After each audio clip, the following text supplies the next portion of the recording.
صرف آپ کو یہ بتا دوں کہ میرے نظر میں کوئی اسلام کا اسکالر نہیں ہوں، لیکن ایک طالب علم ہوں، اور میں کافی اسٹڈی کرتا ہوں اور کرتا رہا ہوں اور کافی دیر سے کر رہا ہوں۔ یہ میرا ایمان ہے کہ جو مدینہ کی ریاست تھی، کیونکہ وہ نبی صلی اللہ علیہ وسلم کی سنت تھی، کیونکہ وہ انہوں نے بنائی تھی، اور قرآن میں اللہ نے ہمیں حکم دیا تھا کہ ان کی سنت پہ چلو، تو یہ میرا ایمان ہے کہ جو بھی اس ریاست کے اصولوں پہ چلے گا اللہ اس قوم کو اٹھا دے گا، اور وہ قوم اگر مسلمان نہ بھی ہو تو اللہ اس قوم کو اٹھا دے گا اگر ان اصولوں پہ چل گئی وہ قوم۔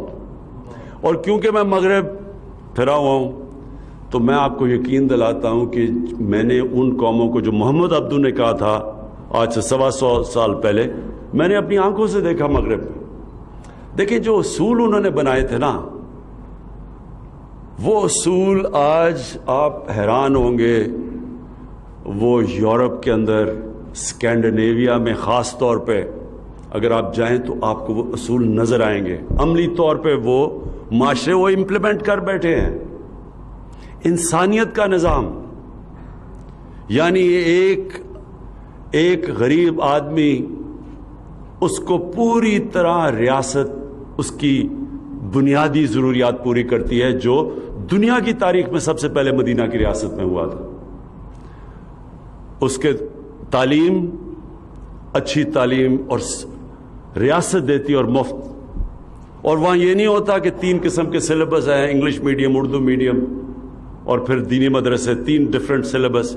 ایک سلیبس ہوتا ہے، میں غریب آدمی ہوں، میرا بچہ میں پیسے نہیں دے سکتا، حکومت اس کو اعلیٰ تعلیم دیتی ہے، اور وہ تعلیم کہ وہ بچہ ملک کا وزیر اعظم بھی بن سکتا ہے، ڈاکٹر بن سکتا ہے، کہیں بھی، یعنی کوالٹی کی تعلیم دیتی ہے اور مفت۔ بے روزگار ہو، حکومت پیسے دیتی ہے جب تک اس کو روزگار نہیں ملتا۔ وہ اگر ہسپتال میں جائے گا اس کو مفت علاج ملے گا، میں یہ اسکینڈینیویا کی اب بات کر رہا ہوں۔ عدالت میں جائے گا، لیگل ایڈ ملے گی، حکومت وکیل کر کے دے گی اس کو۔ اس کو ایک فلاحی ریاست کہتے ہیں۔ یہ چیزیں ہمارے نبی صلی اللہ علیہ وسلم نے مدینہ میں کی تھیں، جس سے انہوں نے عام آدمی کے لیے ساری بنیادی ضروریات پوری کی تھی۔ اور دوسری چیز جو انہوں نے مدینہ میں کیا تھا وہ رول آف لا، قانون کی بالادستی۔ قانون کی بالادستی یہ کبھی بھی آج تک، میں آپ سارے علماء اور مشائخ کے سامنے کہنا چاہتا ہوں کہ کبھی بھی آج تک کوئی دنیا کا معاشرے نے ترقی کی نہیں جدھر قانون کی بالادستی بھی ہوئی۔ کوئی آج اٹھا کے دیکھ لیں، آج دنیا کے خوشحال ملک دیکھ لیں، سارے جتنی زیادہ قانون کی بالادستی، رول آف لا، جتنا انصاف کا نظام، اتنا ہی وہ ملک خوشحال ہے۔ تو جب انہوں نے نبی صلی اللہ علیہ وسلم نے کہا کہ اگر میری بیٹی بھی قانون توڑے گی تو اس کو سزا ملے گی، اور پھر کہا کہ تمہارے سے پہلے بڑی قومیں تباہ ہوئیں جدھر طاقتور کے لیے قانون اور کمزور کے لیے دوسرا۔ یہ یاد رکھیں کہ یہ ایک پورا فلسفہ ہے اس کے اندر، اور ہمارے سامنے آج آپ تماشا دیکھ رہے ہیں کہ اربوں روپے کے کیسز ہیں لوگوں پہ، اور وہ کہتے ہیں ہمیں این آر او دے دو۔ غریب لوگ جیلوں میں مرے ہیں، جنہوں نے گائے چوری کی، بھینس یعنی موٹر سائیکل چوری کیا، وہ تو جیلوں میں چلے گئے۔ تو جن کے پاس ثابت ہو گیا کہ اربوں روپے انہوں نے اس ملک کے چوری کیے ہیں اور باہر لے گئے ہیں، وہ کہتے ہیں ہمیں این آر او دے دو۔ یہ آپ کے سامنے ہو رہا ہے۔ یہ اسی لیے ہمارے نبی صلی اللہ علیہ وسلم نے کہا تھا کہ بڑی قومیں تباہ ہوئی تمہارے سے پہلے، جو یہ بڑوں کو، طاقتور کو، ڈاکو کو این آر او، اور بچارے چھوٹے لوگوں کو پکڑ کے جیل میں۔ چھوٹے لوگوں کی چوری سے تو ملک نہیں تباہ ہوتا۔ آپ گائے بھینسیں، یہ موٹر سائیکل اور تھوڑی چوریاں، اس سے ملک نہیں تباہ ہوتا۔ ملک تباہ ہوتا ہے جب ملک کا وزیر اعظم اور اس کے وزیر چوری شروع کرتے ہیں۔ اور آج تیسری جو ہم کہتے ہیں یہ ڈیولپنگ ورلڈ، یہ جو جن کو تھرڈ ورلڈ کہتے ہیں، ڈیولپنگ ورلڈ، غریب ملک، آپ ایک ایک غریب ملک کو دیکھ لیں، ہر جگہ ان کے سربراہ، ان کے وزیر اعظم، ان کے وزیر وہاں سے ملک کا چوری پیسہ کر کے باہر لے جاتے ہیں۔ ایک ایک ملک میں آپ کو بتا سکتا ہوں، ہر سال، یہ ذرا آپ سب کے لیے، ہر سال 1000 ارب ڈالر غریب ملکوں سے چوری ہو کے امیر ملکوں میں جاتا ہے۔ 1000 ارب ڈالر، یعنی ہمارا جو، آپ یہ سوچیں کہ ہمارا جو سالانہ بجٹ ہے وہ زیادہ سے زیادہ 60 ارب ڈالر ہے، تو 1000 ارب ڈالر صرف غریب ملکوں سے چوری ہو کے امیر ملکوں پہ جا رہا ہے۔ تو اس لیے وہ کیوں چوری ہو کے جاتا ہے؟ وہاں بھی یہی ہو رہا ہے، طاقتور NRO اور غریب آدمی جیل میں۔ تو یہ نظام جو حضرت، اور اس کو کہتے ہیں ظلم کا نظام، اور اس کے لیے حضرت علی رضی اللہ تعالیٰ نے کہا تھا کہ کفر کا نظام چل جائے گا لیکن ظلم کا نظام اور ناانصافی کا نظام نہیں چل سکتا۔ تو میں جو آپ سے چاہتا ہوں، 4 چیزیں آپ سے چاہتا ہوں۔ ایک تو مدینہ کی ریاست کے اصول، یہ پلیز آپ ہر جدھر بھی آپ بات کرتے ہیں لوگوں کو بتائیں تو صحیح کہ وہ اصول کیا تھے۔ وہ جو انہوں نے نبی صلی اللہ علیہ وسلم نے جو اصول کے سیٹ اپ کیا تھا، جو بنیاد بنائی تھی اس کی، وہ کوئی وجہ تو تھی کہ وہاں ہمیں قرآن کہتا ہے ان کی زندگی سے سیکھو، اللہ کہتا ہے ان کی زندگی سے سیکھو، کہ وہی قوم جس کی کوئی حیثیت ہی نہیں تھی وہ دنیا کی امامت کی انہوں نے، اور یہ نہیں کہ کوئی صدیاں لگی، یا 15-20 سالوں کے اندر ان کی ہجرت کے بعد 15-20 سالوں کے بعد 2 سپر پاورز گھٹنے ٹیک گئی۔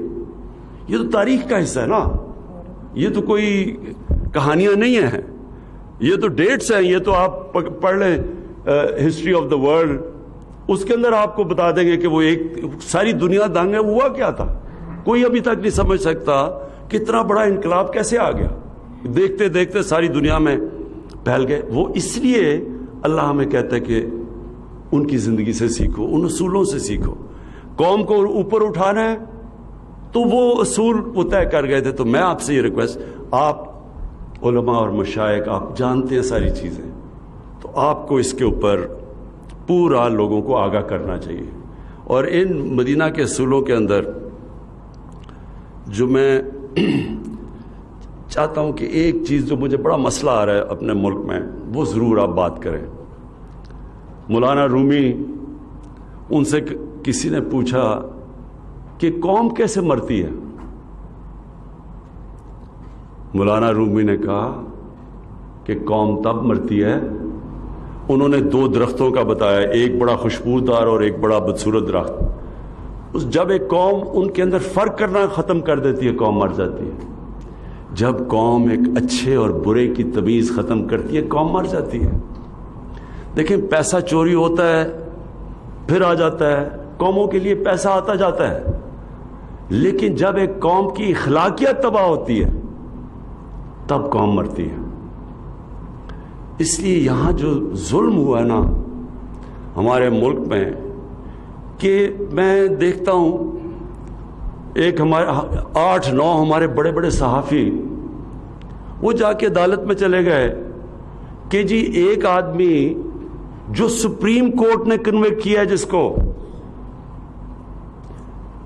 جو ملک سے جھوٹ بول کے باہر بھاگ گیا ہے، جس کے پتہ ہے کہ اربوں روپے باہر پڑے ہیں، یہاں کا چوری کیا ہوا پیسہ، اور وہ کہتے ہیں جی اس کو تقریر کرنے کی اجازت دی جائے۔ یعنی ہم کیا میسج دے رہے ہیں اپنے نوجوانوں کو، اپنے یوتھ کو؟ کیا میسج دے رہے ہیں کہ چوری کرنا کوئی بری چیز نہیں ہے، کہ آپ ملک سے جھوٹ بول کے فرار ہو جائیں، کوئی فکر نہیں ہے۔ آپ کے پاس اربوں روپے کی باہر پراپرٹی، آپ جواب ہی نہیں دے سکتے، لیکن آپ کو تقریر کرنے کا موقع دیا جائے۔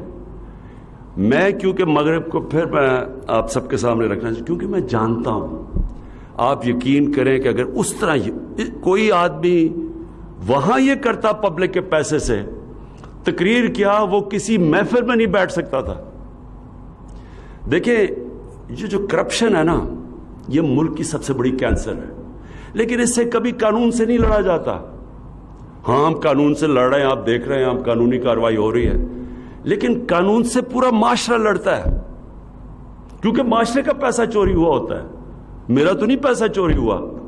تو پورا معاشرہ اس کا مقابلہ کرتا ہے, اور تب معاشرہ جیتتا ہے جب ایک تھانے دار یا پٹواری بھی رشوت لیتے ہوئے ڈرے کہ لوگ کیا کہیں گے اگر پتہ چل گیا لوگوں کو.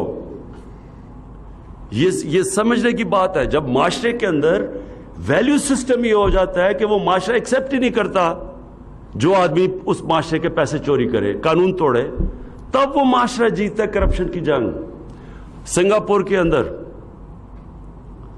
سنگاپور ہمارے ساتھ ہمارے تھوڑی دیر بعد آزاد ہوا, ادھر ایک پرائم منسٹر آ گیا, وہاں بھی کرپشن تھی. اس نے آ کے, وہ خیر چھوٹا ملک تھا, اس نے آ کے آہستہ آہستہ آہستہ اس کو 5-10 سالوں کے اندر اس نے کرپشن پہ قابو پا لیا. لیکن پھر اس نے ایک اس طرح کی اخلاقیات سنگاپور کو دی کہ 15 سال کے بعد اس کے آنے سے اس کے ایک وزیر نے پیسے چوری کیے, کرپشن کی, وہ پکڑا گیا. وہ اور قریب تھا پرائم منسٹر کے, وہ قریب تھا وزیر. جب وہ پکڑا گیا اور اس نے کہا, اس کو جب سزا ہونی تھی, اس نے خودکشی کر لی. کیوں خودکشی کی؟ اس کو پتا تھا کہ معاشرے میں میری جگہ ہی حیثیت ختم ہو گئی ہے, اب میں نہ میرے رشتہ دار کہیں جا ہی نہیں سکیں گے, معاشرہ میں پوچھے گا نہیں.